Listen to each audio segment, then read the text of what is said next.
I'm Dana, I'm the Chief Chicken at the Slippy Chicken Company. I'm going to be showing you how to make your own face coverings today. Boris Johnson has recently come out given us guidance in terms of protecting ourselves and others whilst we're out and about. The general consensus is that we should be wearing some sort of cloth face covering. The CDC and the WHO have both come out with guidance, and I've collated various different patterns and put together the best reference and research that I can do to come up with the best kind of face covering for you to make yourselves at home. I'm going to be making them myself and selling them, but if you want to make them yourself at home, you can do. This is going to show you how. This is the mask that we're going to be making. Just going to pop it on. So it's pretty quick to put on. It has elasticated ties at the back with a toggle, so you can make it tighter or looser as you need to. There is jersey at the bottom and jersey at the top to get a nice close fit around your face. The elastic in the sides help to keep it close there too, and there's some breathing room at the front so you shouldn't feel too claustrophobic. So those are the masks that I'm making, and this video is going to show you how to make the bottoms. I've adjusted it slightly, so rather than having one pattern piece that you cut out twice, I've made a lining and an outer piece.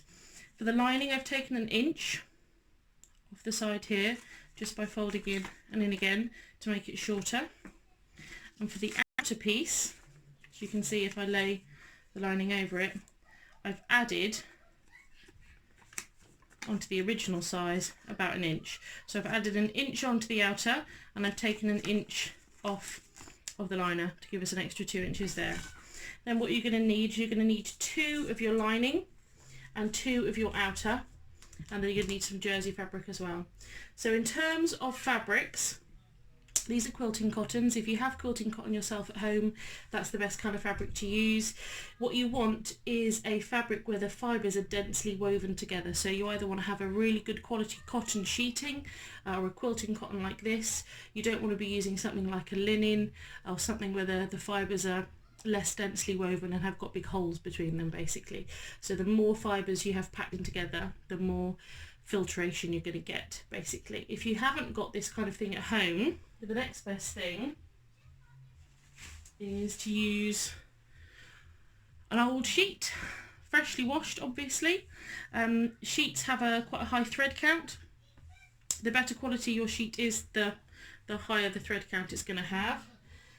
If you haven't got jersey fabric at home like this, then the next best thing is a t-shirt. So I have all sorts of old t-shirts that I buy from charity shops to upcycle things for my daughter with. But basically what you want from your t-shirt is for it to have some really nice good stretch and recovery. If you have a look in the label here, it should tell you what it's made of. So this is 95% cotton and 5% elastane. So that's 95% cotton, 5% elastane. It means it's got 5% of elastic woven into the fibres of the fabric, and it means it's going to have good bounce back. That's what you want, is good recovery from your jersey fabric. So try not to use an old t-shirt that's kind of gone a bit droopy, basically. And then we're just going to cut these out.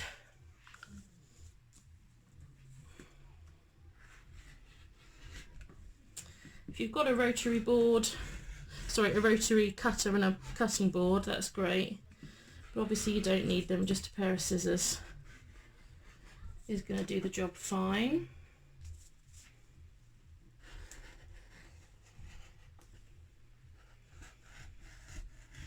This lovely unicorn fabric was left over from a dress that I made for my daughter. That's our outer. And then for the medium size, I'm doing an 8.5 inch strip by 2 inches.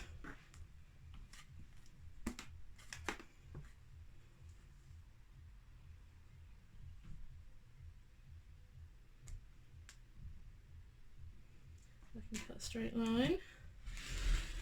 It will help immeasurably. There we go. I really hope you can't see that I'm wearing socks and Crocs at the moment. If you can, my apologies. Okay, so these are the pieces. We've got 2 outers 2 linings and 2 strips of jersey fabric for the nose and underneath the chin. Now we're going to go to the sewing machine. However, you don't need to have an overlocker, you can just do this on your sewing machine, it's absolutely fine. It's just quicker on the overlocker, and I'm always for a quick life. So what I'm going to do is I'm going to take my 2 lining pieces, I'm just kicking my Crocs off, and I'm just going to sew around the curve here.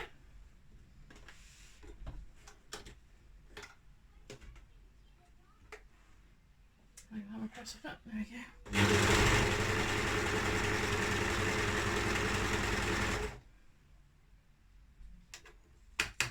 Still set on Jerry.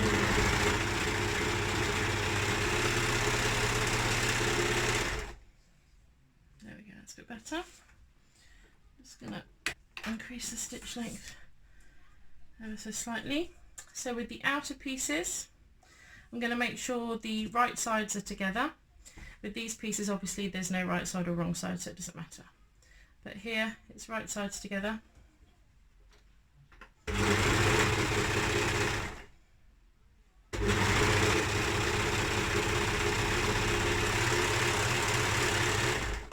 Okay, so you've got your lining sewn, you've got your outer sewn. The next thing you're going to do is just sew down the raw edges of the short bits that are going to be at the side of your cheek.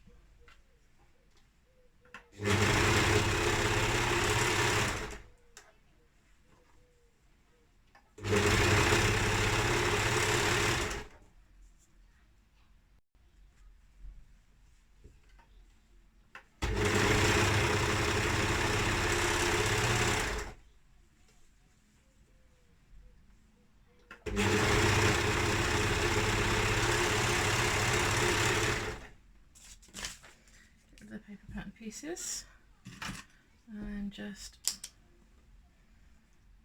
snip those tails apart. Okay, so now you have your outer and your lining, both short ends sewn, both long curves sewn. Then you're going to open one of them out, it doesn't matter which one it is. I'm going to do the outer.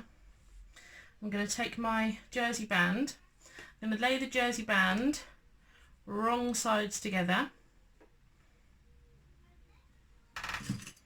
So the inside of your t-shirt, for example, is touching the inside of your t-shirt. But to be honest with you, if you're just making these for yourself at home and you get your right sides and your wrong sides confused, it's not really the end of the world, so don't worry too much about it. And then you have to find the middle of the band. Again, if you haven't got sewing clips, you can use pins. I just prefer clips. So we're just finding the middle of the band there. I'm going to do the same with the other one.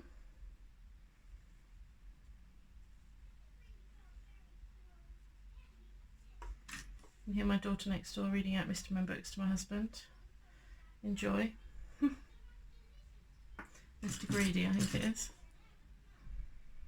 Okay, I'm just going to pop a clip on either end. Like that. Marvellous.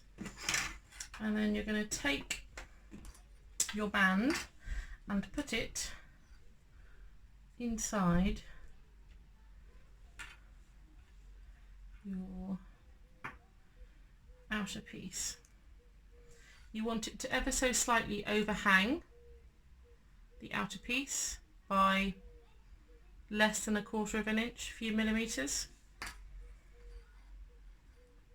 Just when you're sewing it in, you'll see that you don't want it to end up shorter than the fabric, you want it to always end up longer. Okay, and then once you've got that attached in the middle there, you're going to take your inner piece and you're going to lay it right sides together. So you're sandwiching the jersey band between the 2 right sides of your mask.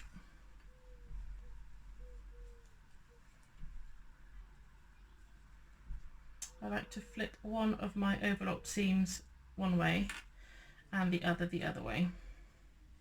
And then here, what you're going to do is pull the band so it's taut. The band is ever so slightly shorter than the actual fabric so that it will gather around your face, if that makes sense. Hopefully it does. So again, you see that this is the top of the mask. This is the jersey band. I've got to stretch the jersey band to fit the mask, and then grab that bit there. Okay, so now I've got the jersey band sandwiched between the outside mask and the lining of the mask. Okay, all I'm going to do now is just sew all the way along there. Again, I'm going to use my overlocker, but you can just use a sewing machine, that's absolutely fine. When I start sewing, let me get that tail out of the way. There we go.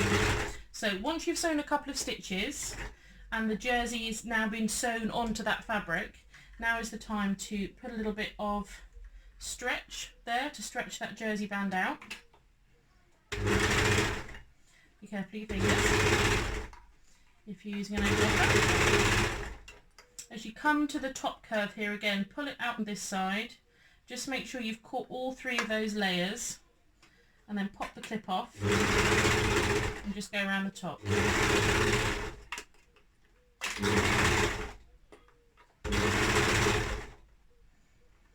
So at this point you really need to hold on to this jersey band, because if you don't, it will ping back and you'll end up with less jersey band than you have outside of your mask. So I held on to it there, coming down the side the entire time. Okay, if you have difficulty sewing all of those layers at once, you can sew the jersey band onto the outer, and then you can sew the liner onto it if you want to. And then you're going to flip that bit down out of the way. You're just going to do the same thing on the other end. So I'm going to pop that bit there, and I'm going to pop that bit there. Try and get the seams going the same way either end. Just give you a nicer finish. Then clip it on to your outer. Stretch that out. Clip on the liner too, just holding that stretched jersey in place.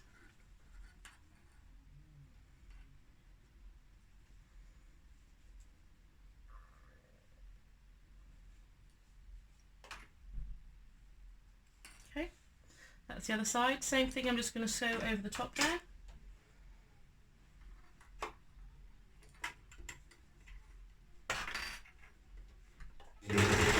Okay, so the jersey's now anchored, so I'm now going to pull on this jersey band. All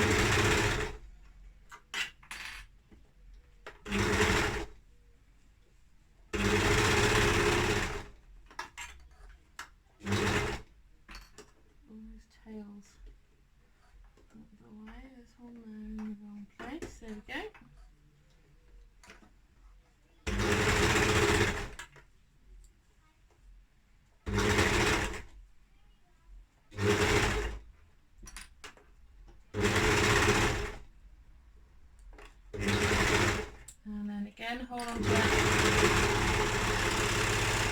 Hold on to that jersey band for dear life as you finish off. Okay, that's your outer, that's your lining, and it's got the two jersey bands now sandwiched through the middle of it. Then you just turn it inside out, give it a little flick. Okay, and that's your basic mask shape done. Then gonna just trim those tails off. They don't need to be anchored in particularly because you're going to sew over them in a moment. There we go, so that bit's done. Now I'm just going to move over to my sewing machine, so I'm just going to move the camera again. So the next step now is the last step, other than the elastic, which is just to hem the insides like that. If you haven't had an overlocker, if you haven't been able to overlock the edge here, you can just turn it down once and then turn it down again. But I have, so it's nice and quick. And just flip it down like that.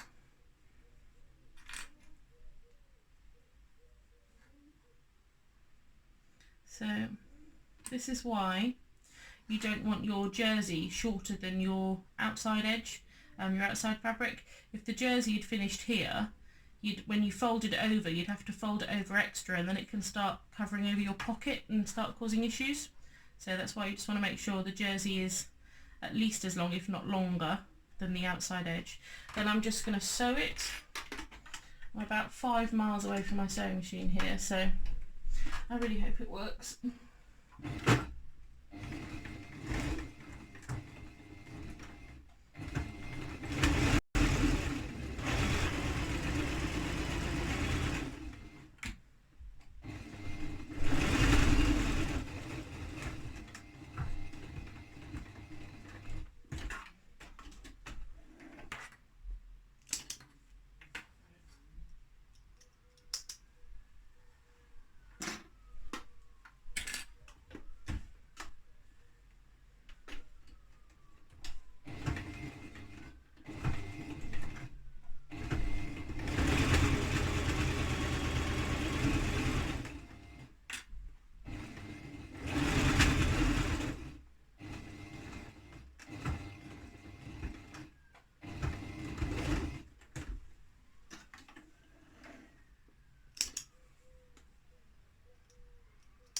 Lovely, so that's the basic mask done.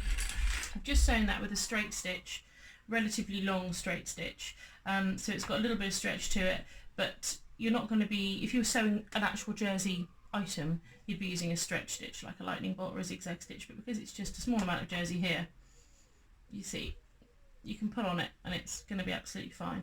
You just need to make sure you sew a bit, reverse a bit at the end there, just to make sure you've got a nice strong end, because that's where the elastic's going to be pulling.